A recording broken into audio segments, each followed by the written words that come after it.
Yes, welcome back. This is Economic Review on Business AM, and we continue where private valuers will not be allowed to process property deals for the purpose of stamp duty in a historic shift that will speed up transfer of land and buildings. According to a report by Business Daily, National Treasury Cabinet Secretary Ukur Yatani has, through a fresh subsidiary legislation, allowed the chief government valuer to appoint private practitioners to conduct property valuation on behalf of the government. This move follows nearly 20 years of agitation by property dealers who have argued that a small pool of valuers provided by the Ministry of Land was not evenly distributed across the country. The ministry's understaffing property professionals have long held slows down the turnaround time for completion of property deals, and sometimes it results in overvaluation and undervaluation of land. And to begin on this,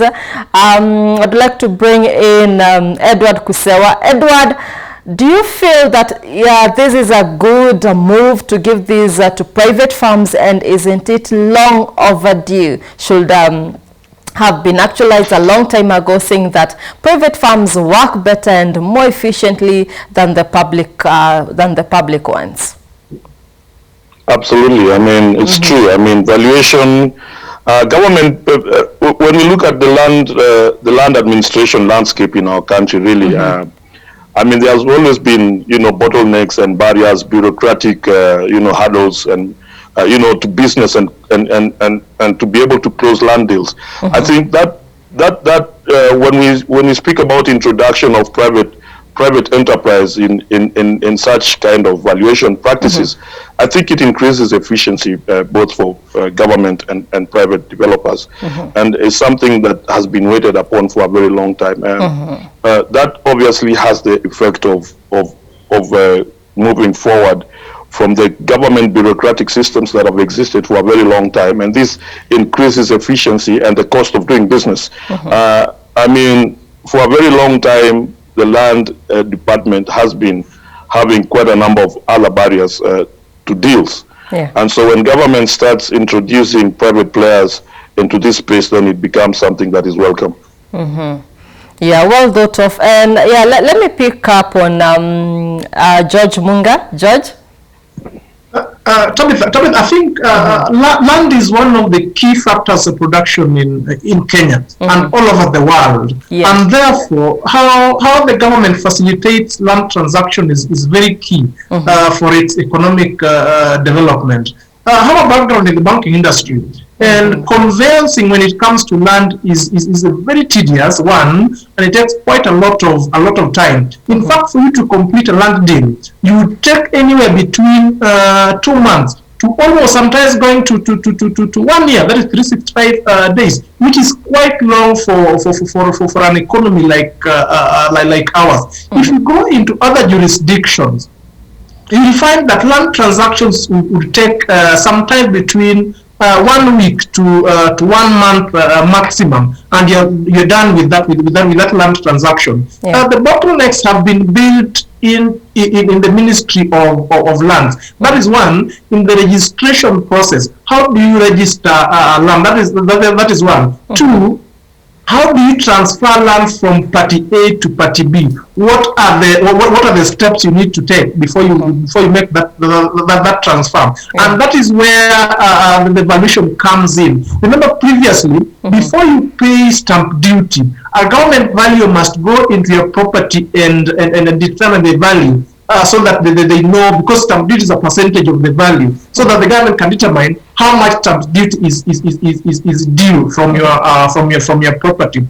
And therefore, when this is left in the hands of civil servants and with the understaffing, which I believe might not be the case in the ministry, then they do it at their own pace. You can apply today for valuation, and it's done maybe a month or two down the line. So that is time that has been, that time lag is now built eventually in the period between when the transaction is initiated and the end of the transaction. So I think by the government allowing private valuers to come in and assist the Ministry of Lands in valuation is a welcome idea, and I think it should have been implemented years back. So we expect efficiencies in the way we transact land at the Ministry of Lands. Remember earlier on when Charity Ngilu was the Minister for Lands, there was mooted an idea of digitizing the ministry. And that I think they've gone a long way in improving our transactions at the Lands Ministry. I don't know how far that went, but I know it's stalled at a certain point. So whoever is sitting in that ministry should look into this process so that we can minimize the lead time between the time a land transaction is initiated and the time it is concluded. I would want the Ministry of Lands to mirror what we do at NTSA. Remember, at NTSA you can initiate a transfer of title today or transfer of logbook today, and you clear it the same day. I believe Ministry of Lands can achieve this by digitizing the land registry and digitizing the transfer process, so that at least we take a maximum of 1 month in transferring title from one party to the next. Tabitha. Yes, so George, thank you for that. And looking at the turnaround time for completion, which you have clearly, put well, that it's not really the understaffing that causes the delays, and which has actually led to overvaluation and evaluation of land. Let's pick on Gabriel and his thoughts on that, where let's moving on to Stamp Duty Act, that is valuation of immovable property. Regulations 2020 now gives property buyers the option of either using civil servants or hiring an approved valuer, offering employment opportunities to valuation professionals outside civil service. Gabriel, do you think this is a good move? So I'm going to approach it from a very different angle. From tax collection point. I mean, stamp duty is revenue for the government. So this move, one of the fact that it's going to fast track how long these valuations take. Of course, we expect an increase in the revenue from stamp duty in the short term. But if you look at it in the long term, I mean, let's look at how it's currently done. Does a government valuer actually come to all the sites? That's not true. They actually do not all come to site. Most of the times they rely on whatever value you give them, and based on the location and whatever data they have, then they check that. So that confirms that they're actually quote unquote understaffed. So they were not able to actually all of them go on site. Number two, a transaction, the reason you have a government valuer go to value properties is for the purpose of stamp duty is because they are deciding to not rely on private valuers. Because you see, if I'm buying land from you, Tabitha, we already have a private valuer who's given us a value. So the reason you have a government valuer is because you want an objective party who has no interest in that transaction to come and value this property and give us an objective value. Now, assuming I've gone to, let's say, Lloyd Masika to value a piece of land or property that I'm buying from you, Tabitha, and someone from Lloyd Masika is the same person who is sent to come and confirm the same for stamp duty, automatically I can somehow influence the value that is being applied for stamp duty. So that's a concern that I think they'll need to deal with. But I do agree with all the pros that this is going to come with. We're going to see fast track transactions. We are going to see more accurate data to inform investors, because you see these valuers are the same who publish reports that inform valuations for banks, etc. So we are going to have a rich pool of data out of this. So I think those are very key benefits, but we still have the administration challenge, because the idea is to have an objective valuation. So private valuers, yes, you might say they have no interest, but they're the same ones who are dealing with these clients in other dealings. So we might not see exactly objective valuations for the purpose of stamp duty. So that's a challenge that they need to deal with, but the benefits are clearly there. George, you tend to differ. What are your sentiments on this? I think Tabitha, I tell you that I have a background in the bank industry, and sometimes when a client comes to borrow a loan, sometimes the transaction takes quite a long time, and maybe it beats them the purpose of the client borrowing that loan. So for me, anything that that fast tracks this process is a welcome idea to me. If you look at even the OAG, that is the Office of the Auditor General. Sometimes it picks in from private auditors like ourselves to come and just complement their work, or to assist them in undertaking some of their assignments. Because civil service one is there are inefficiencies that are built into civil service that we must appreciate. And when you bring in private practitioners into to undertake some of these activities, then you find yourself fast tracking some of these things, because then I think time for private practitioners, time is of essence, and therefore when I walk into an assignment, I want to complete it as fast as I can. I agree with Gabriel that there's conflict. There would be conflict of interest, especially if the same value is acting for the buyer and the same value is acting for the seller. There could be that conflict of interest. So I believe the ministry just come up with a way of managing that. The same way banks manage that. What they do is that they vet valuers almost every year and look at what quality of work are you giving us vis-a-vis the next party. And sometimes what they do is, when you do the property valuation this year for that property, if this client is coming to the borrower again, they want to appoint another value, so that there's those checks and balances. But I think that the benefits outweigh the risks that come with this move. I think it will go a long way in fast tracking these transactions, Tabitha. And remember, sometimes when you want to attract foreign investment, you would want to make their process seamless, so that as they come in and as they bring their capital, they are able to fast track their transaction as fast as possible, so that capital comes in. So I think I would want to look at it from that perspective. That one, it will fast track some of these transactions, but two, it will go a long way in attracting FDIs into our country, Tabitha. Yeah, Edward, do you agree very briefly?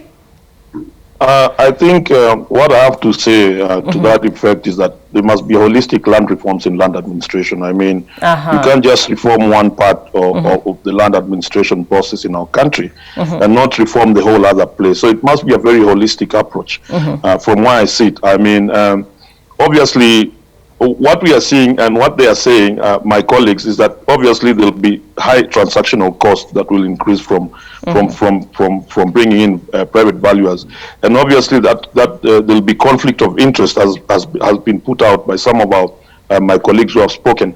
But then, in totality, I mean, the land reform process should be seamless and should be robust, so that it's not just about valuation, but the whole process that has been initiated by the National Land Commission, that goes a long way to be able to tackle some of these issues of land in our country. And I think land administration processes should be streamlined seamlessly and robustly, so that whether you're bringing in private investors or private valuation firms, to be able to seamlessly increase, the speed of efficiency, but at the same time look at the other aspects and other issues that are in the land administration process in our country, which need to be reformed extremely urgently. Yeah. So, gentlemen, let's move on to matters timber, where the cost of timber has increased by up to 60%, triggered by government's plan to buy school furniture from local carpenters. According to a report by Business Daily, a foot of cypress wood that retailed at 160 shillings before the government announced the 1.9 billion shillings stimulus package for artisans currently goes for 250 shillings. Timber merchants have also increased the price of mahogany wood from 380 shillings a foot before the announcement to 500 shillings currently.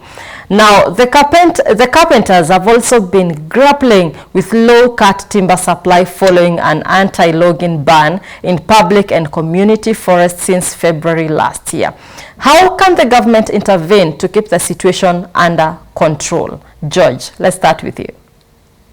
I think the stimulus this 1.9 billion that was proposed by the government is part of the ESPs that the government has been pushing into the economy. And remember, it is supposed to go to the Juakali or the small practitioners in that industry. And I think this is a welcomed idea because it will go a long way in pushing some disposable income into the pockets of the competitors that will do this, into the pockets of the traders that will do this. I think my worry is on the profiteers in that space, because you'll find some big shots who will want to profit from this ESP, and that is where you start seeing the price of timber starting to go high. And if you can count the few the persons who deal in timber in these countries, they're quite a few. The big players, and if they decide to push the price of timber to levels that are not reasonable, then you can start seeing where that money is headed to. Of course, with increased demand of timber to supply, to meet this ESP, means that the prices will go high. But I don't expect prices to go as high as 50, 60, 70, or even 100%. I would expect that the prices will go high maybe by 10, 20, or 30%. That is reasonable. But when you start seeing somebody pricing timber from as low as high as 250 or 100% increase in the price, then that is not reasonable. So I think the government should come in and rein in strongly on this, so that this ESP achieves its desired purpose. That is pushing the disposable incomes of the bigger population that operates in this space, other than profiting a few individuals that operate in that space. The second bit is, trading timber comes in with the environmental challenges. Where are we going to get this timber from? Are we going to open our logging in our forest? And what are the environmental impact of this ESP? So those are the things that I think government should start looking at and try to rein into any profiteer in this space, Tabitha. Gabriel, is this likely to translate into consumers paying more for finished timber products?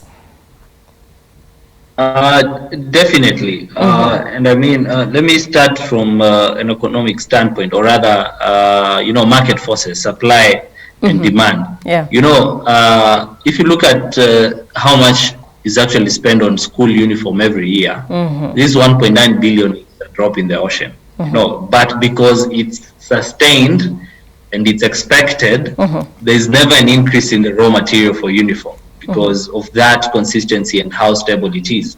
But now here you have a very bold announcement, some level of control in who is actually going to be making these few products by the government. As much as they're saying it's jua kali, we have hundreds of thousands of jua kali. So probably even if they pick 2,000, they're still controlling who's actually manufacturing these desks.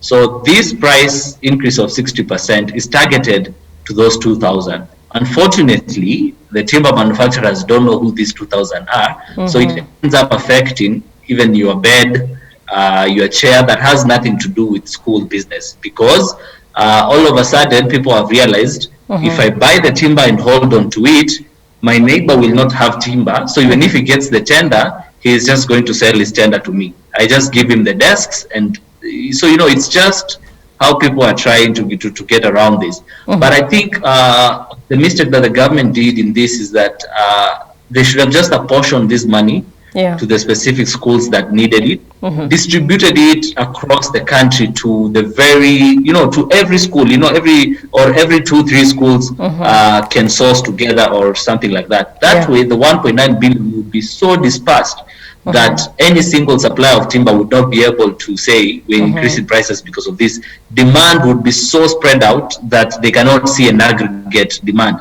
Because, for example, if George orders only one truckload of timber of cypress from me, and then all of a sudden George orders 10 full trucks, then as a supplier, I'll tell him, I have to now cut some trees that I not cut, I have to do this. Then that is the price increase that has been recorded. But if Edward is also a timber supplier, and for him there's been no increase in any orders from him, Edward has actually not increased the price. So I think even in the data tracking, we might be tracking the few Georges who are actually the ones supplying these people who are going to make the timber. But we have so many Edwards who have actually not seen, even as the timber suppliers and as the Juakalis, have not seen this new business. So I think as much as we're saying 60%, it might have been 60% for very few orders. You know, if I know you're ordering for the school desks, it's okay. I can decide, let's split the margins. And that's how market forces work. You increase demand, I now have to cut trees faster. I have to deny Gabriel the chair he wanted so that you can make your desks. That's fine.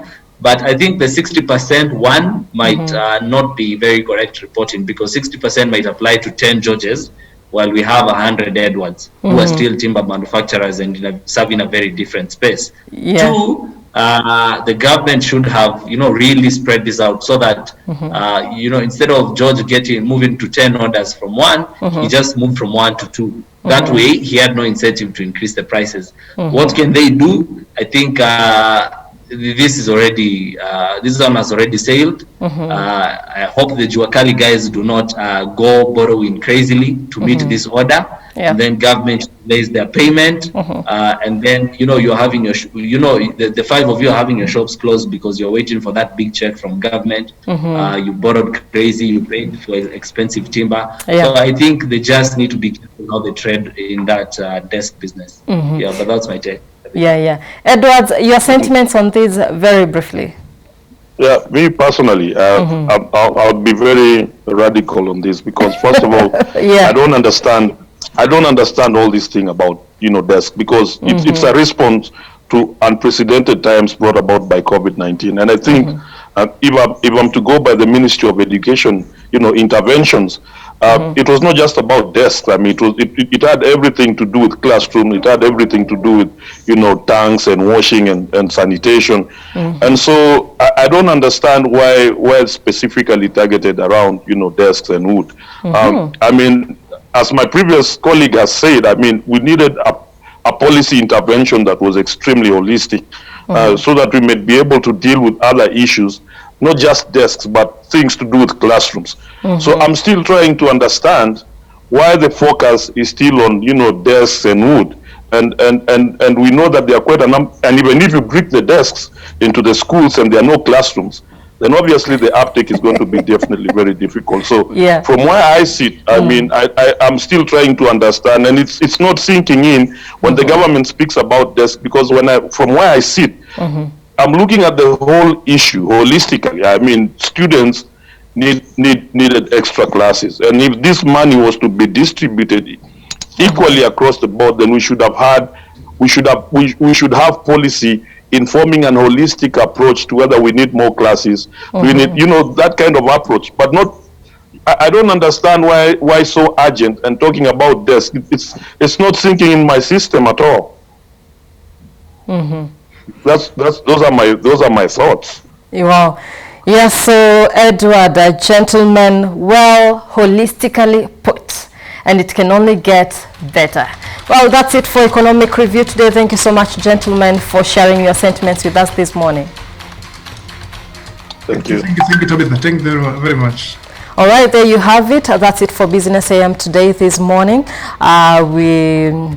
Join me later on Game Changers every Tuesday 4 p.m. and The Hustle every Thursday 7:30 p.m. That's it from us this morning. Enjoy the rest of your programming. Good morning.